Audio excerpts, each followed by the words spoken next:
Вітаю, друзі! Сьогодні ми вирушимо в подорож за магією світла та кольору. Ми будемо не просто малювати лелек. Ми створимо цілий світ, затишне гніздо, таємниві переливи фону і саме те чарівне відчуття польоту та ніжності. Діставайте фарби і довідкуйся своїм відчуттям. Нас чекає справжня алхімія мистецтва. Сьогодні ми будемо малювати лелек методом лисувань і мастихіном. Поєднання напівпрозорих шарів лисувань і яскравих соковитих мазків мастихіна дає дуже незвичайний і красивий ефект. Кольори ми будемо використовувати приглушені. Це буде індиго, різні відтінки зеленого, бежевого та коричневого, безліч благородних складних відтінків. По вже підготовленому фону я малюю маленькі листочки. Пензель я щоразу повертаю і виходить багато різних крапок, які з'єднуються в листочки. Фон – це просто зафарбований синьою фарбою індиго холст, по якому я пройшлась плівками, ганчірками, щоб вийшов ось такий цікавий ефект. Фарбу індиго ви можете взяти вже готову, або змішати чорний і синій у тій пропорції, яка вам до вподоби. Пастелью я намалювала лелек, ви можете зробити скріншот і намалювати таких самих, або якийсь своїх лелек. Темно-коричневим кольором я зафарбувала пляму майбутнього гнізда і ребром плоского пензля я малюю листочки, різні гілочки, все у більш світліших відтінках. Сильно можете не підбирати, нехай це буде 2-3 варіанти змішування кольорів. І різні напрямки гілок, і різні напрямки листочків, різна товщина. Вам потрібно постійно повертати руку, і у вас вийдуть дуже такі цікаві ефекти.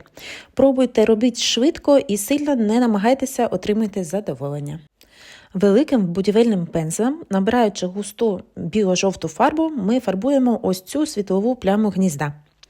Використовуйте білий і жовтий і робіть такі яскраві світлові акценти.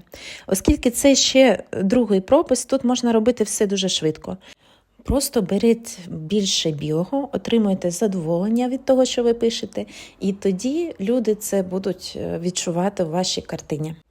Дуже важливо, щоб у ваших картинах були і акценти, і паузи, тому що на паузах наш погляд відпочиває і насолоджується великими красивими плямами, а акценти притягують увагу. І якщо поруч є і акценти, і паузи, то і акценти, і паузи виглядають красиво, соковито і дуже смачно. Пробуйте, у вас обов'язково все вийде, живопис – це неймовірне задоволення. Далі. Густою фарбою блідно-жовтого кольору я намічаю силуети лелек. Я зафарбовую їх так, щоб крейда, якою я малювала, пішла в малюнок, я її перекриваю. Я роблю їх не ідеально білими, для того, щоб мати можливість потім освітлювати. Щоб отримати гладкі плями, ви можете розташувати їх пальцями, або якщо це вам неприємно, ви можете взяти якийсь сухий м'який пензлик. І так у вас вийде дуже акуратне розташовування. Пам'ятайте, що ви можете все робити по-своєму, так, як вам подобається, і не слухати свого внутрішнього перфекціоністу, а просто насолоджуватися тим, що ви робите. Тепер ми залишимо картину сушити. Після того, як ви висушили картину, якщо це олія, це кілька днів, якщо акрил, це кілька годин, ви берете легкою фарбою, без білів, різними кольорами і покриваєте все, що у вас було до того. Це можна робити тільки по повністю просушеній картини, фарбою, в складі якої немає білів. Це і є лисування. От просто, сміливо покриваєте весь фон разом з листочками і розташовуєте ганчіркою. Це допомагає створити багатовимірність, глибину і буде здаватися, що за лелеками є величезний глибокий простір. Також нижню частину гнізда ви теж можете покрити різними кольорами. Це дасть багатство відтінків і дуже цікаву багатоплановість. Додайте світлі гілочки, світлі листочки, які вийдуть на передній план. Тепер лелеки. Їх покриваємо різними відтінками жовтого та помаранчевого. Якщо потрібно розташувати, використовуємо пальці, м'який пензель або ганчірку.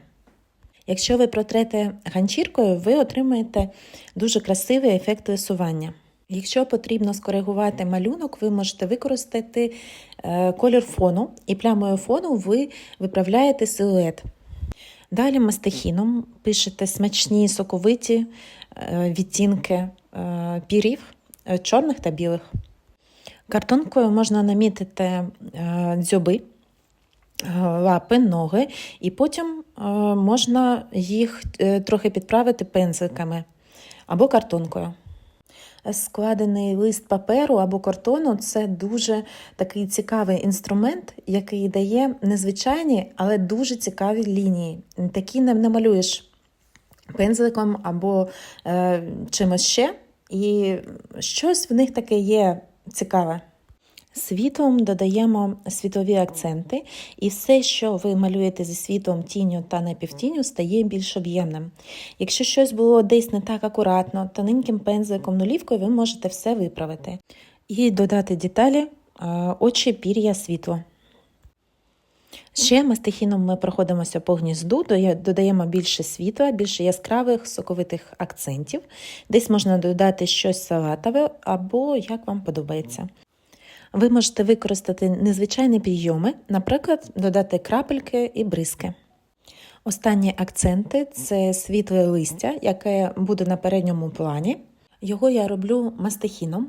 І головний секрет мастихіну саме у тому, що перший жест він найгарніший. І рука завжди хоче підправити цей жест, і дуже важко його саме зберегти.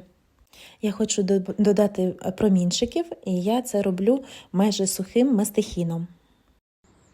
Подивіться уважно, що ви можете ще зробити, як зробити цікавішою вашу картину. Можливо, трохи щось зробити з очима, щось десь підправити нульовкою.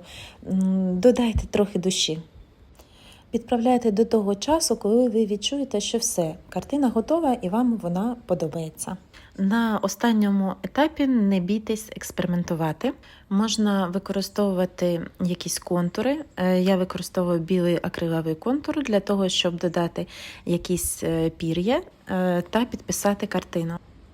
Ось і все. Наші лелеки знайшли дім, а картина душу. Подивіться, як грають світло і тінь, як переливаються рисування. Ви створили не просто зображення, а справжню історію. Обов'язково покажіть її світу, дайте їй висохнути і пам'ятайте, найголовніше в цьому процесі – це задоволення, за яким ви творили. Творіть, експериментуйте і до нових зустрічей!